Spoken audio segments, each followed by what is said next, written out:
The legacy of Kanye West is one of the most confusing in all of hip-hop. Although his music is great, it seems like a lot of his personal beliefs have made it very hard to be a fan. Especially because Kanye basically went from being a unanimously celebrated artist to a semi-political figure slash just a controversial celebrity in general. Therefore, criticizing his music puts you in a weird position where people don't know if you're criticizing the artist or the art. However, there is one album that I can objectively criticize regardless of who Kanye is outside of the mic, because man, Jesus is King was not good.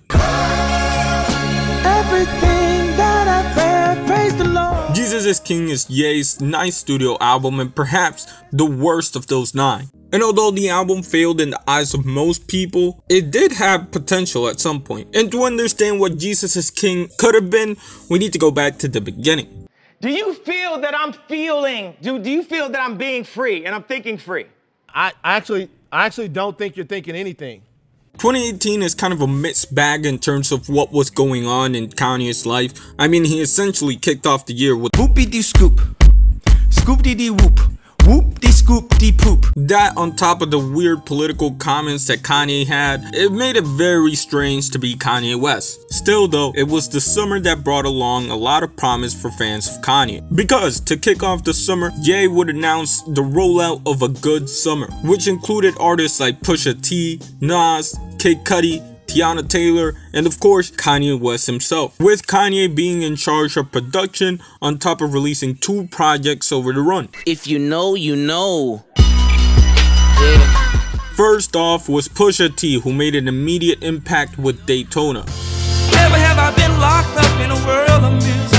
Everybody loved the production of the album as well as the performance by Pusha T, and together they became the top contenders for the album of the year. This ain't a wave or a phase, cause all that shit fades. The good summer was off to a good start, and the run would continue with the release of Kanye's Ye.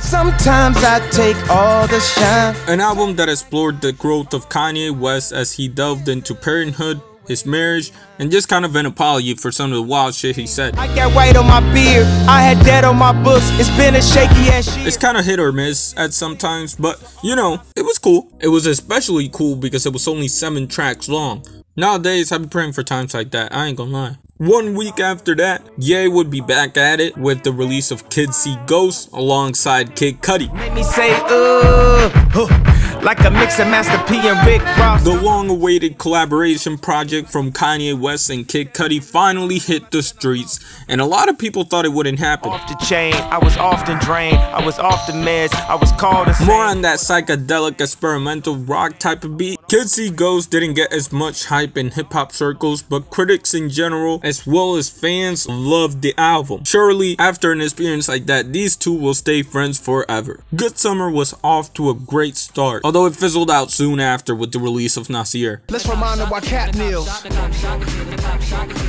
Unlike the projects that came beforehand, Nasir was not a long thought out process, and the result of that was a very rushed project. If you're looking to blame somebody here, you can blame Kanye himself, who for some reason thought, I'm gonna give him the beats 2 days before and he'll figure it out because he's Nas and he's good. I don't know, man, that's kind of fucked up, I ain't gonna lie. After that was Tiana Taylor, and I'm not gonna lie, I haven't listened to it, so y'all gotta help me out if it was good or not. I don't know. Anyways, Good Summer ended up being a relative success considering Scam Ye was not there and people got their projects in time, for better or worse. Regardless though, it was time for Kanye to move on to a different phase, but before his full turn into Christianity, he would do some of the wildest stuff of his career. You're such a fucking hoe, I love it. When people talk about Lil Pump's and Kanye's career, I feel like this part is a bit under discussed. I'm a sick fuck, I like a quick fuck.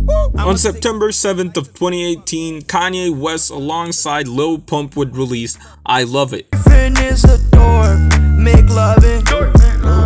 And if you were wondering why this was made, this was apparently made for the, yeah, so that's interesting. I will say though, the song is kind of cool. It's mindless music, but it's mindless music for a reason. Fortunately though, that was kind of the end of Lil Pump's career. RIP to him. He's not dead, but he might as well be. As for Kanye though, just 3 weeks after the release of I Love It, Kanye West would announce a brand new album to be released on September 29th of 2018.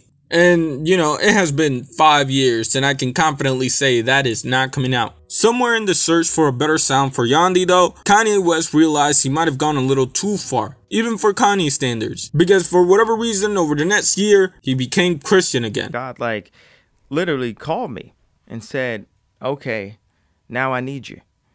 I need you right now. I mean, not that God needs me. We need God, but he called me to serve him. And with that realization came Kanye's turn into Christianity, which led him to essentially assemble the Sunday Service Choir. For a bunch of random Sundays throughout 2019, Kanye West would bring on random artists over to Sunday service at a random area across the world. I'll admit, I don't even know where these were at. Anyways, all these Sunday services eventually led to the release of Kanye's actual 9th studio album, Jesus is King.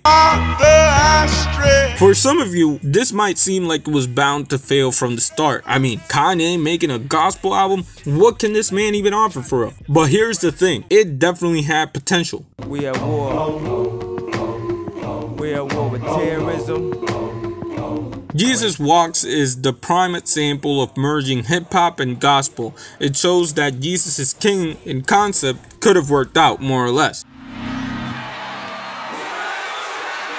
A few years before Jesus is King dropped, Coloring Book was a thing. It was a hip-hop album with heavy gospel influence, and it received massive critical acclaim, so it could have been done, in theory at least. It's just that Kanye didn't. He the new commander and the chief. Most of the album sounds bad, and I'm not insulting the choir or even the production itself necessarily. It's just that the album sounds too loud and it hurts my ears. I'm not entirely sure why the sound of it gets that high up, but I assume it's Kanye's way of making the songs feel epic on some action movie trailer type thing. And although I get it, for some reason Kanye doesn't do a good job selling that grandiosity. Like, I don't know, the sound is decent, but Kanye's actual performance is subpar. Jesus flow through us, Jesus heal the bruises, Jesus. And even the sound itself is just kind of okay. It leaves me disinterested. Because again, it's supposed to have this epic sound, but I really just don't see it.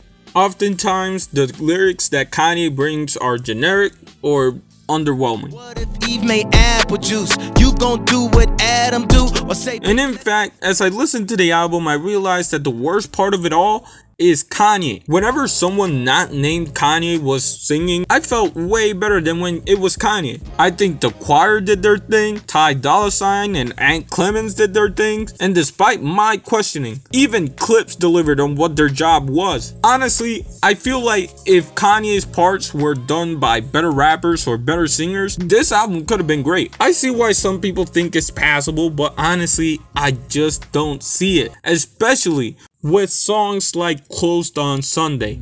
Close on Sunday. You my Chick-fil-A. This song is so bad, like the beat is bad, the singing is bad, the lyrics are horrible, bro. My number one with the lemonade. Like, I had it for the first time last month, and that food was not it. Like, it was cool, don't get me wrong, but y'all overhype it like it's the best thing ever. Now, obviously, I'm not alone in feeling like Jesus is King is Kanye's worst album. And I know it's a cold take, but damn Kanye, the ball was dropped. But hey, at the end of the day, all I was trying to say is that being off meds was not worth it. Not for this. Anyways, with that being said, I do want to say I did complete GTA Vice City the other day. That was pretty cool. Anyways, shout out to God, you know, I rock with God, and shout out to Jay Dilla. And yeah,